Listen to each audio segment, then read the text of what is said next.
I'd like to start by welcoming all our dignitaries. Forgive me for summarizing protocols by simply saying our brothers and sisters in Islam, especially when we are running a bit late. And my apologies, please, for that. This program was jointly initiated by the Muslim Lawyers Association of Nigeria and the Da'wah Institute of the Islamic Education Trust. Alhamdulillah, over the last couple of months, a lot of discussions, deliberations on the nature that this program will take have been carried on, and we're really happy with the cooperation we have gotten from all those involved. A number of organizations have come in to support this initiative.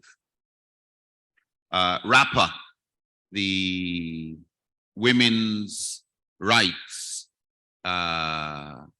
Advancement and Protection Agency, has been very supportive, along with NASFAT, Nasrul Fatih Society, and of course FOM1, the Federation of Muslim Women's Associations.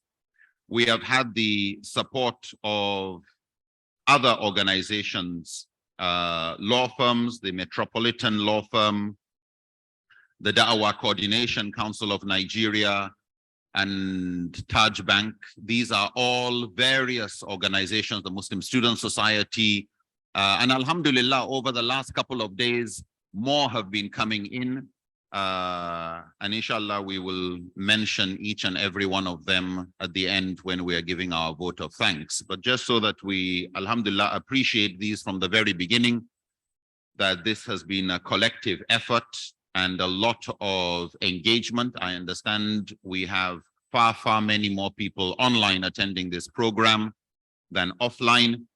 I would also like to start by apologizing for putting all of this all on one day.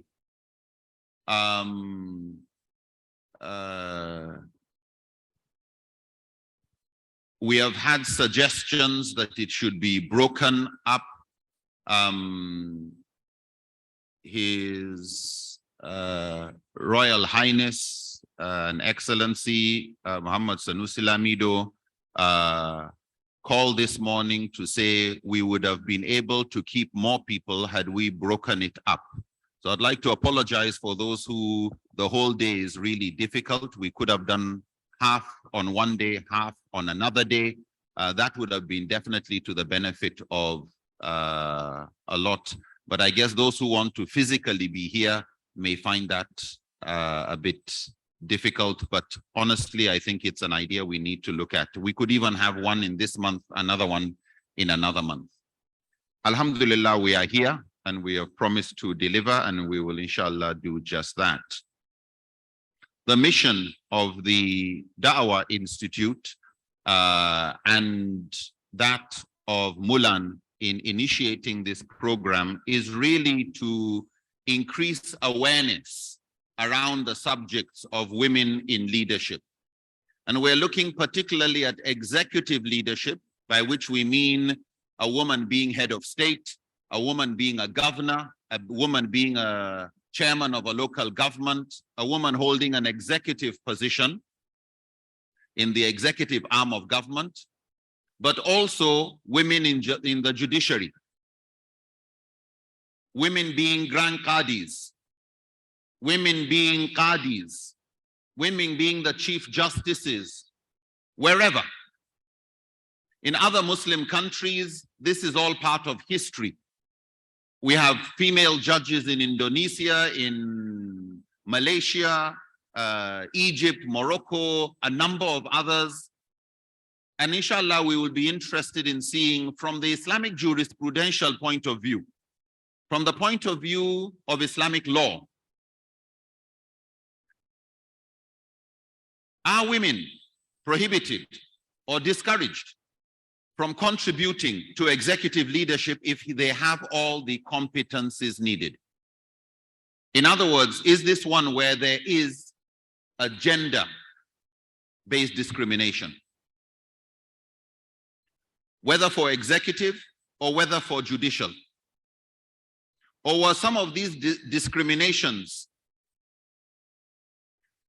context related? In other words, these are not prohibitions that come from the Quran or from the Sunnah in any categorical manner. But because Islamic law also appreciates urf, custom, and consideration of maslahah, that the context dictated some of this. For some scholars, yes. For other scholars, no.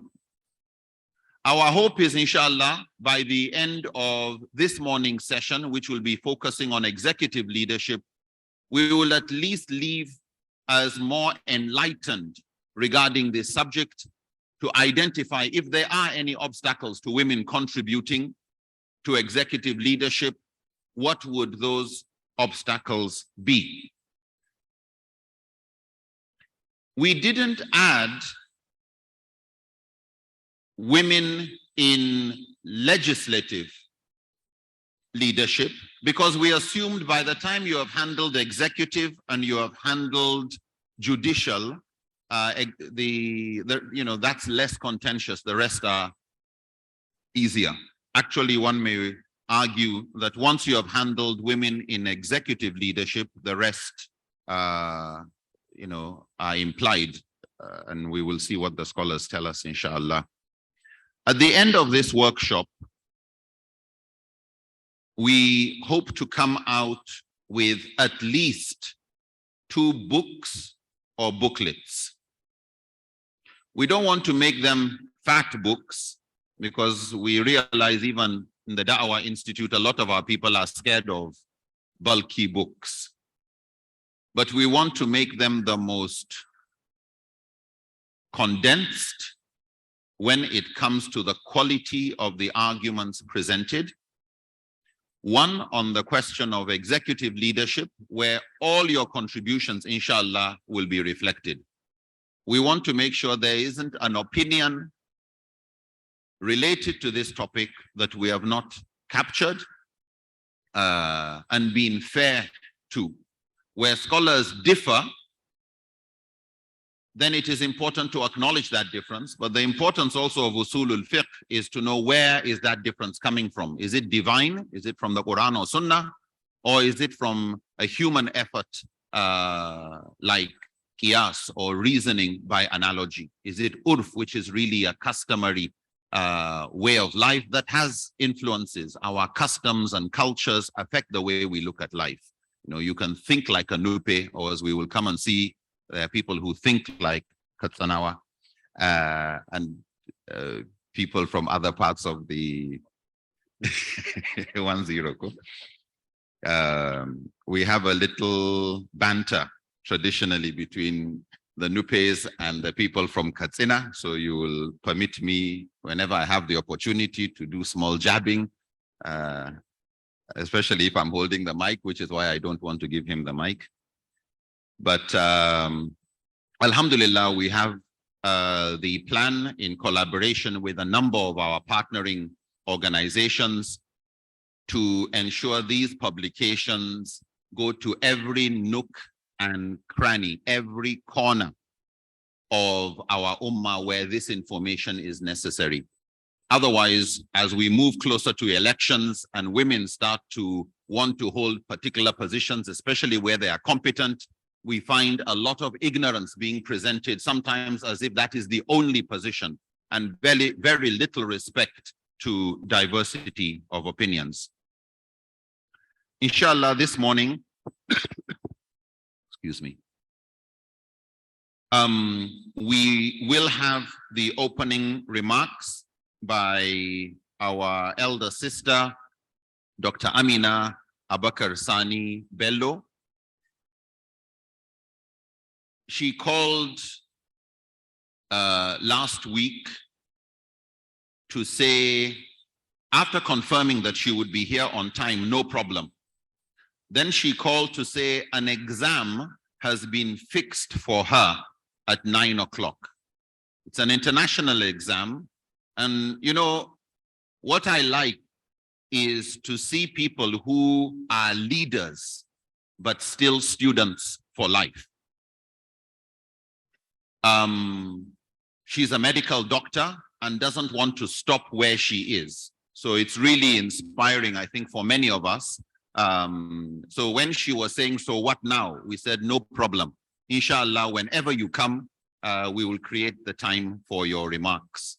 So that is the reason why she will not be starting with those opening remarks. Dr. Bashir Aliyu Umar promised he will be with us, but then a few days ago, his father got sick and it was an emergency and he had to go straight to Saudi. And as we are speaking now, he is either at or heading to the airport. He said he may find it difficult, but he will try if he can get Zoom to join us. I told him, if, you know, when your parents are still alive, it is one big door to Jannah that is still open.